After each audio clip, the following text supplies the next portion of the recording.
While most of the industry is moving towards cheaper front-wheel drive crossover platforms, Ford has invested in an all-new rear-wheel drive SUV platform that underpins this 2020 Ford Explorer Platinum all-wheel drive. This 6th-generation midsize SUV promises to be a sportier, more rugged feel to Ford's 3-row lineup. We're going to be looking at this new vehicle and everything that you need to know if you're in the market for a $65,000 6-passenger SUV.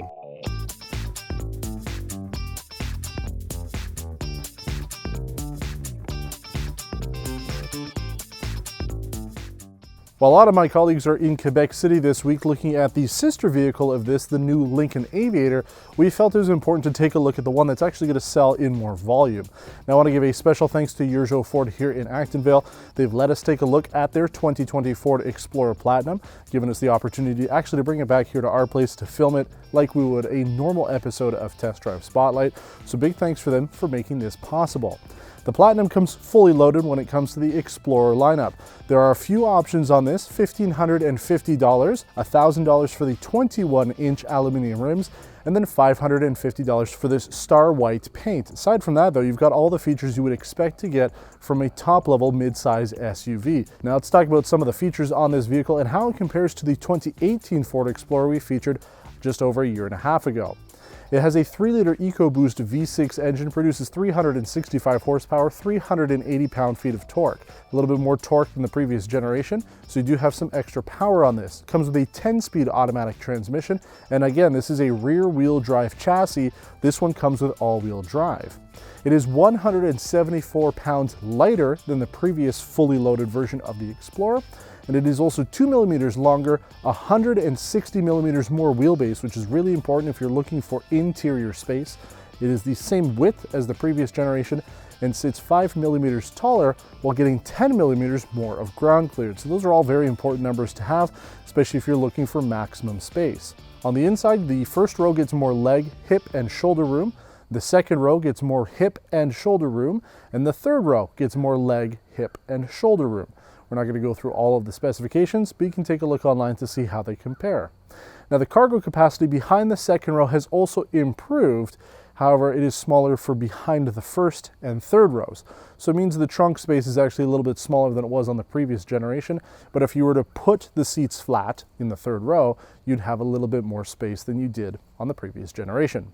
Any trim you select on the new Explorer will come standard with Ford Co-Pilot 360. It is a pre-collision assist system with automatic emergency braking, pedestrian detection, forward collision warning, and dynamic brake support.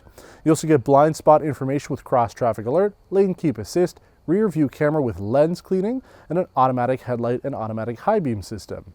When you're up to something like this Platinum, you also get evasive steering assist, post-impact braking, adaptive cruise control with stop and go and lane centering, and speed sign recognition. It's what we're starting to find in this segment when it comes to enhanced safety tech, very much on par with what other manufacturers are offering, so it's good that you can get this on the fully loaded Explorer.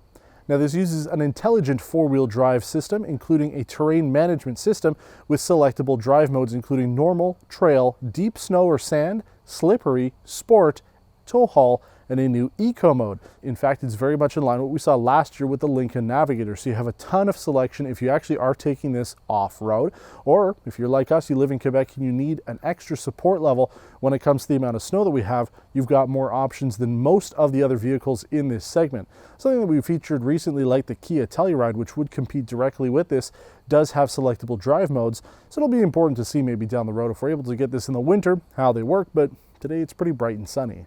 Our Platinum model here comes with LED headlights, fog lights, signature lighting, and tail lamps.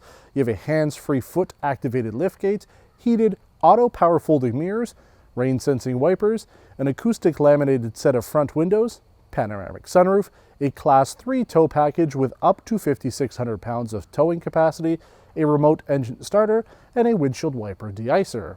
But really the thing that will help you select the 2020 Ford Explorer over some of the other competition out there is the look of this. It's got a lot more masculine with this generation. Last year's was a little rounded and bubbly, but this one's kind of got some angular designs to it. I like the look of it. The front end is a little bit more aggressive than the previous generation while still sharing some of the same look to it, but it does feel a little beefier, a little bit more muscular than it did before. And especially out back, especially with that extra wheelbase, you can see how the profile has changed slightly giving the back end a really good look. I think these are going to look great when they're finally getting on the road, and I think the cops are going to like this too. I think it has a good look to it. Once we start seeing the police spec versions, I think it'll be pretty neat. But for the most part, I like the exterior look of this, especially in the Platinum being fully loaded. You know you've arrived, and you can still go up to the Expedition if you want even more space, but this looks really good. I can only imagine how nice the Lincoln is.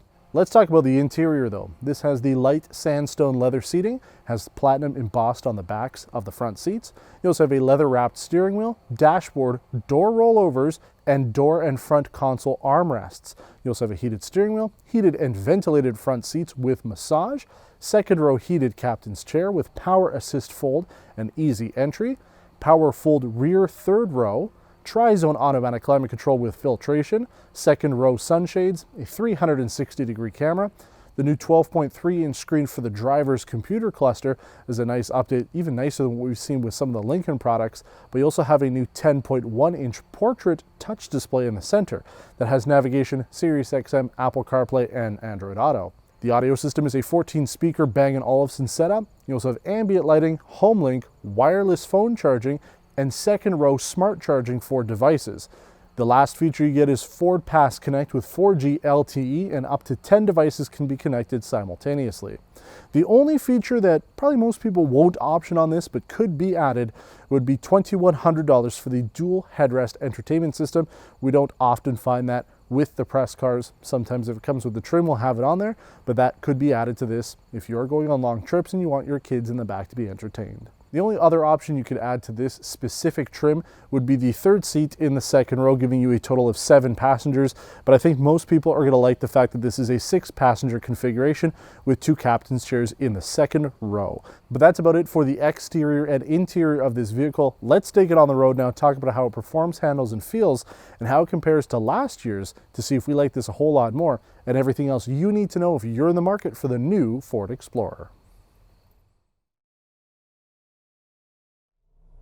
Look at all of this. Ooh boy, full recovery, lower rolling, high. Ooh, no, I want circular cut. Yeah, I want full recovery. Look at that.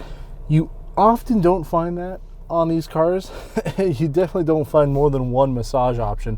And that was one of the things that we actually liked about the Ford F-150 Limited that we did that had massaging seats.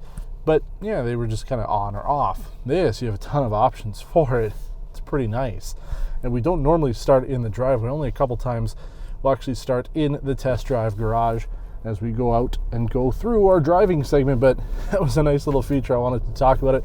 Plus it gives me an opportunity to talk a little bit about the rest of the interior of the new Explorer. First of all, I mean, it is top quality material in here. I like the fact that you've got the wood trim, the dashboard that's all leather wrapped and everything, especially with the two-tone. You've got the dark chocolate interior on the dashboard, top of the door cards. You've got the beige for the rest of the seating area and rest of the door cards. I like two-tone. I like color. I think it's a nice look to it overall. And that was one of my major complaints about the 2018 Ford Explorer, was just the inside didn't feel overly inspired. But this is a really new look for this vehicle, especially with this portrait tablet. Honestly, looks like a Samsung Galaxy Tab stuck on the top here. But if you think about it, I mean, we're looking at our navigation system here.